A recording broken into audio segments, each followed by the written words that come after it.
안녕하세요. 반갑습니다. 여러분, 다들 잘 지내고 계시죠? 오늘 알아볼 주제는요, 췌장 효소를 가지고 하는 그 암 치료에 대해서 알아보도록 하겠습니다. 아마 한 번쯤은 들어보신 적이 있으실 거예요. 췌장 효소를 가지고 암을 치료한다. 근데 과연 그 원리가 어떻게 되고 그 기원이 어떻게 되고 이런 거에 대해서 오늘 한번 알아보도록 하겠습니다.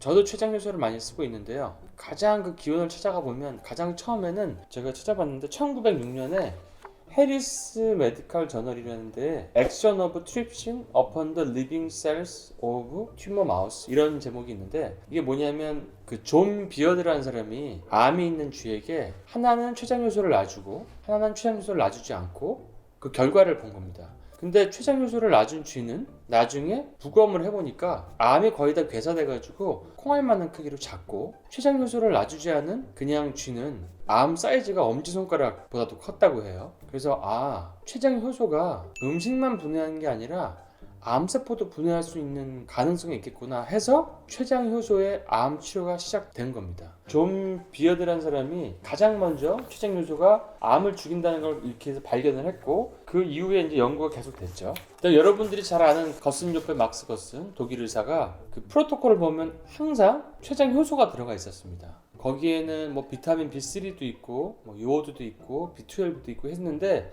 췌장 효소가 들어있었어요. 보통 거슨에서는 하루에 한 4번씩 먹고 총 3,900mg, 그러니까 한 39g 정도를 썼습니다. 39g. 각 식사 때 그리고 자기 전 이렇게 썼죠. 제가 췌장 효소를 암 환자분들에게 처방할 때도 한 39g 정도 처방할 때가 있고, 그다음에 심하지 않은 분들은 그거보다 조금 용량을 낮춰서 한 25g 정도 처방할 때가 있습니다. 그 다음에 이제 그 역사는 그 이후로 켈리라는 치과 의사로 넘어가는데요. 본인 스스로가 1년도 안 남은 췌장암을 진단받으셨어요. 그러니까 당연히 소화력이 떨어지죠. 소화력이 떨어지니까 췌장 효소를 먹은 거죠. 효소를 많이 먹다 보니까 췌장암이 딱딱했는데 말랑말랑해진 거예요. 근데 그러다가 췌장암이 완치가 되어버렸습니다. 굉장히 놀라운 일이죠. 그래서 이게 굉장히 소문이 퍼져서 미국 전역에서 췌장암 환자들이 모여들기 시작했어요. 근데 치과 의사가 췌장 효소 가지고 암 환자를 치료한다고 하니까 논란이 많이 돼서 결국에는 대법정에 한 5번 정도 쓰게 되고 치과 의사 면허도 취소가 당했습니다. 그래서 이런 뭔가 기존의 의학과 맞지 않은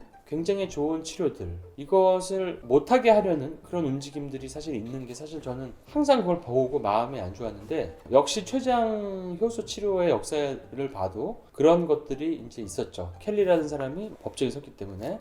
그래서 요즘에는 그 거슨 센터도 그 딸이 물려받았지만 멕시코에 있고, 심지어 미국 사람들도 암에 대한 어떤 미국에서 허가받지 않은 하지만 효과 있는 대사 치료를 하기 위해서는 멕시코로 가는 실정입니다. 그런 게 현재 제가 많은 생각을 들게 하는 그런 이슈 중에 하나고요. 다시 췌장 얘기로 돌아와서 이 치과 의사 켈리가 본인이 이제 치료를 더 이상 하기 힘들게 되니까 다른 의사를 찾게 됩니다. 그래서 우연히 만난 게 니콜라스 곤잘레스라는 의사를 만나게 돼요. 그래서 처음에는 이제 되게 황당한 의사다, 켈리에 대해서 이렇게 표현했죠, 이 사람이. 근데 인터뷰를 들어보니까 담관암, 뇌암, 유방결장암, 임파종, 백혈병, 피부에 나는 흑색종, 난소암, 췌장암, 전립선암, 위암, 골수암, 자궁암 이런 데 다 효과가 있다는 거를 얘기를 듣고 너무나 깜짝 놀란 거죠. 계속 본인은 뭐 납득할 수가 없다 그러는데 주변 사람들이 이제 자꾸 주선을 해줘서 만나게 됐고,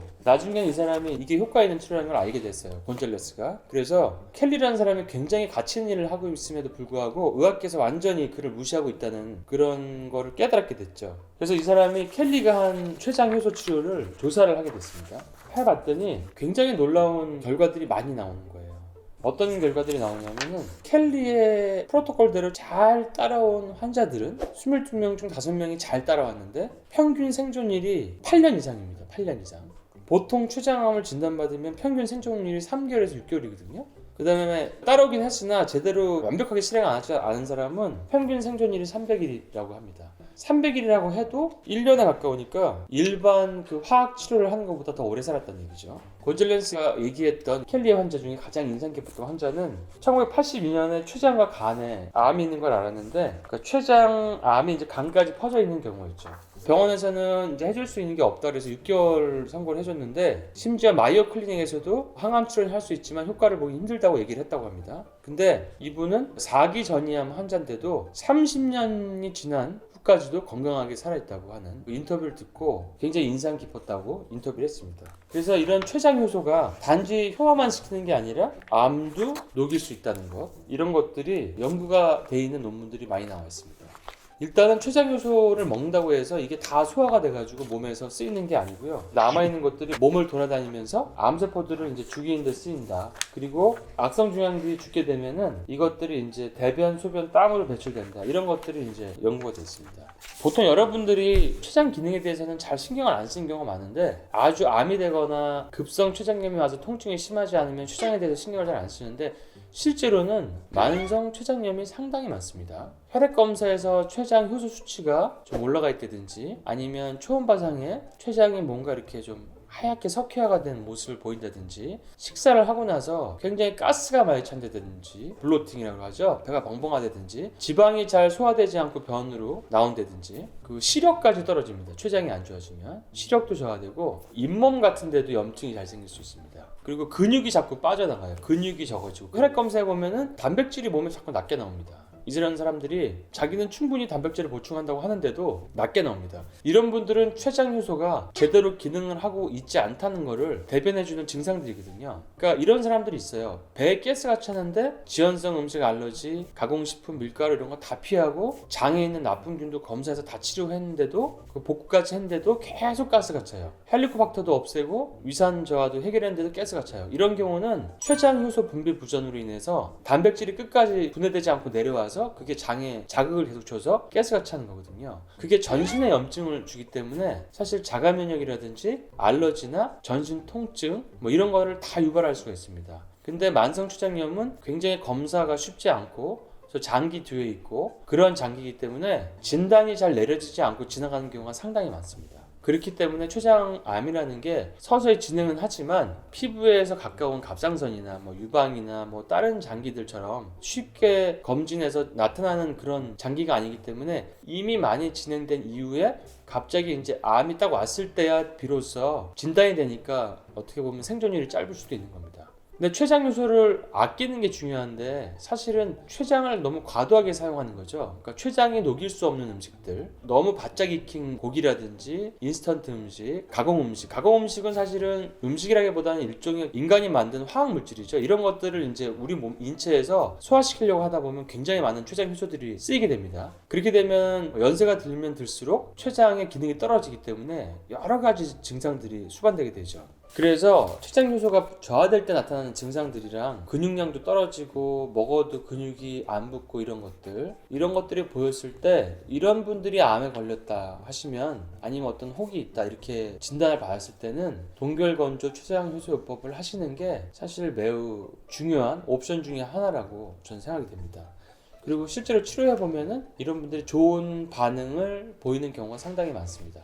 고용량 비타민 주사를 맞거나 과산화수소를 음용한다거나 이렇게 해가지고 산소 농도를 몸에서 올려버리면 암세포 벽들이 분해가 되는데, 그때 이제 단백질들을 다시 끌어모아서 자기들만의 벽을 쌓게 되죠. 근데 이런 췌장 효소들이 충분하고 얘네들이 돌아다니면서 단백질 벽을 부신다고 하면 암들이 다시 자신의 성벽을 쌓는 거를 조금 더 무력화시킬 수 있다는 얘기죠. 그런 원리를 작용합니다.